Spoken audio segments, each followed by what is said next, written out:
The Sign of the Beaver by Elizabeth George Speare, Chapter 10. He felt weak with relief when next morning Etienne walked stiffly into the cabin and sat down at the table. Stumbling over himself, he set about the lesson. As soon as he could, he picked up Robinson Crusoe.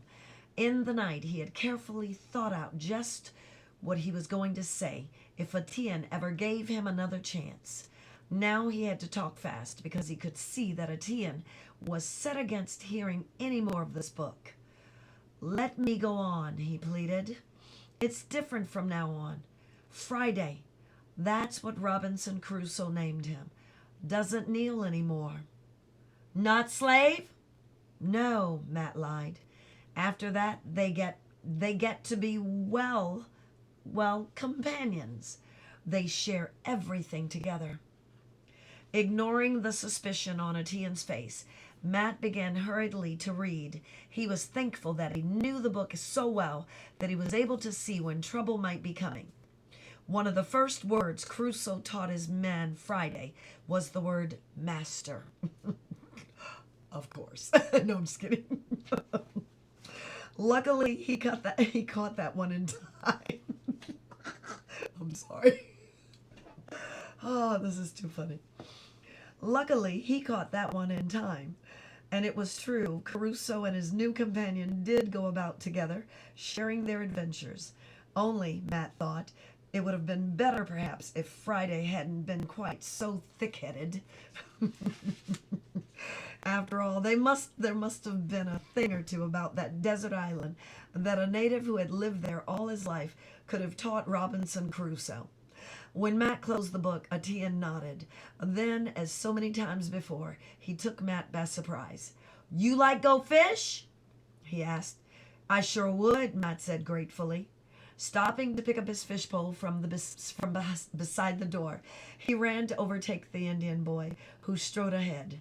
He knew his grin was stretching from one ear to the other, but he couldn't hide his feelings as Etienne did. They walked some distance, Matt managing to keep pace with the Indian's swift stride, determined not to let Etienne know that his ankle was aching. They seemed to be following no particular trail.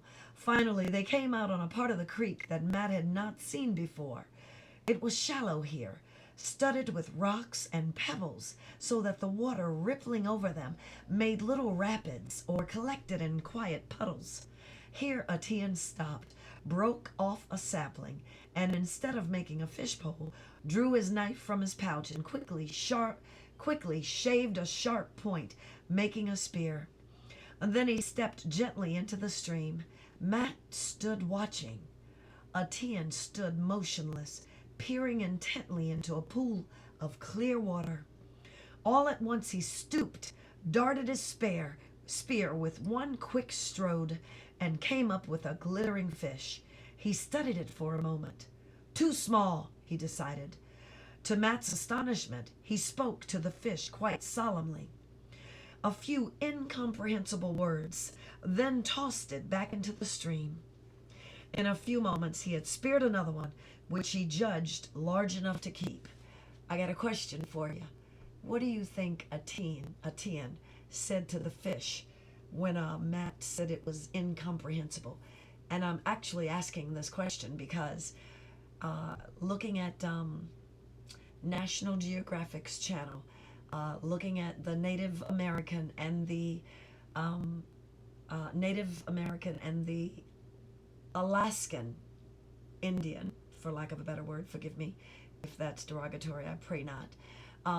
They do something which is really kind of ritualistic. It's not necessarily biblical, but it's very interesting what they do when they take an animal and kill it and use it for the purpose of feeding their family.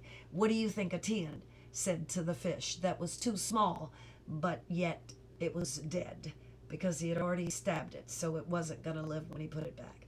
What do you think he said? Chime in below the video if you like. Interesting. All right. This is now, I'm back with Etienne. Let me say the last sentence on page 46.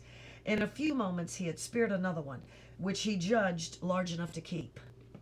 Do same, he ordered now, coming back to the bank. He handed Matt the spear. He would just look ridiculous. Matt knew before he started. He waded in and stood up to his knees, looking down into the sliding water. Presently a fish darted past. At least he thought it was a fish. It was hard to tell which was shadow and which might be a fish. At any rate, it was gone before he got his spear into the water. Presently he saw another one, this one quite definitely a fish, calmly drifting in the pool. He jabbed at it hopelessly. He was sure his stick actually touched the slippery thing. He lunged at it, lost his footing, and went down with a splash that would scare off any fish for miles around. When he came up dripping, he saw Etienne watching him with a horrid grin. Suddenly he felt hot, in spite of the icy water. Why had Etienne brought him out here anyway? Had Etienne just wanted to show off his own cleverness, and make Matt look more clumsy than ever? Was this Etienne's answer, in case Matt had any idea in his head about being a Robinson Crusoe? For a moment Matt glared back at Etienne with a scowl as black as any Indian's. Then he wiped his nose with the back of his hand and sloshed back to the bank. He snatched up his own pole and line. He poked about under the wet leaves and found a good juicy worm and fitted it in his hook. "I'll do it my own way," he said. "I can catch plenty of fish with this, and that's what matters." Etienne sat on the bank and watched. To Matt's satisfaction, in no time there was a tug on the line, a strong one. An impressively looking fish rose to the surface, thrashing fiercely. Matt gave a jerk, and the line came swinging out of the water, and so suddenly that he almost lost his footing again. It was empty. "Fish broke line," Etienne observed. As if anyone couldn't see that. Furious at Etienne, at the fish, and at himself, Matt examined the break, unable to face the Indian. He had lost more than a good fish. His hook had disappeared as well. The only hook he had. Of course, Etienne noticed. Those black eyes never missed anything. "Make new hook," he suggested. Without even getting his feet wet, he reached out and broke a twig off a maple sapling. Out came the crooked knife again. In a few strokes he cut a piece of line. He cut a piece as long as his little finger, carved a groove around the middle, and whittled both ends into sharp points. Now he stepped into the water and tied Matt's line expertly around the groove. "Put on 2 worms," he said. "Cover up all hook." He didn't offer to find the worms. Matt had lost all interest in fishing. He knew that somehow or another he would just provide more amusement for Etienne. But he couldn't refuse. He didn't have to wait long before another fish caught his hold. This time he landed it neatly. "Good," said Etienne from the bank. "Big." Matt was trying to get it off the line. "He swallowed the whole hook," he said. "He swallowed the whole hook," he said. "Better white man's hook," Etienne said. "Turn around, inside fish. Not get away." Back on the bank, Matt slit the fish and extracted the hook and his line. But the thin twig had broken in half. "Easy make new hook," Etienne said. "Make many hooks." Of course. Looking down at the simple thing in his hand, Matt realized that he never again need worry about losing a hook. He could make a new one wherever he happened to be. It was another necessary thing that Etienne had shown him, just as he had made the snare. He wasn't sure why Etienne had bothered, but grudgingly he had to admit that Etienne had proved to him once again that he didn't always have to depend on white man's tools. All at once he was hungry. The sun was straight overhead, and it would be a long tramp back through the woods before he could cook his fish. Now he saw that Etienne had the same thought. The Indian was heaping up a small pile of pine needles and grass. He drew from his musket skin pouch a piece of hard stone with bits of quartz embedded in it. Striking it with his knife, he soon had a spark, which he blew into a flame.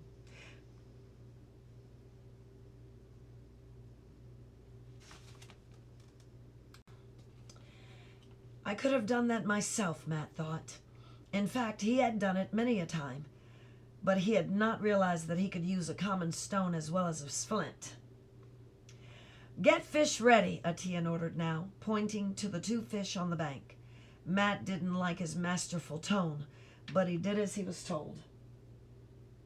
By the time he had the 2 fish split, gutted, and washed in the creek, Etienne had a fire blazing. Matt was curious to see how he would go about cooking. He watched as Etienne cut 2 short branches, bending them first to make sure they were green.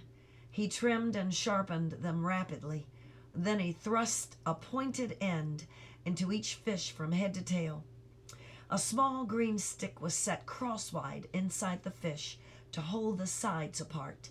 He handed 1 stick to Matt, 1 on each side of the fire. The 2 boys squatted and held their sticks to the blaze. From time to time, Etienne fed the fire with dry twigs. When the flesh was crisp and brown, they ate still, silently. Matt licked his fingers. His resentment had vanished along with his hunger. Golly, he said, that was the best fish I ever ate. Good, said Etienne. Across the fire he looked at Matt, and his eyes gleamed. He was laughing again, but somehow now not with scorn. What did you say to that fish you threw back? Matt was still curious. I say to him not to tell other fish, Etienne said seriously. Not scare away. You actually think a fish could understand? Etienne shrugged. Fish know many thing, he replied. Matt sat pondering this strange idea. Well, it seemed to work, he said finally. At least the other fish came along. A wide grin spread slowly across Etienne's face. It was the first time Matt had seen him smile. The end of chapter 10.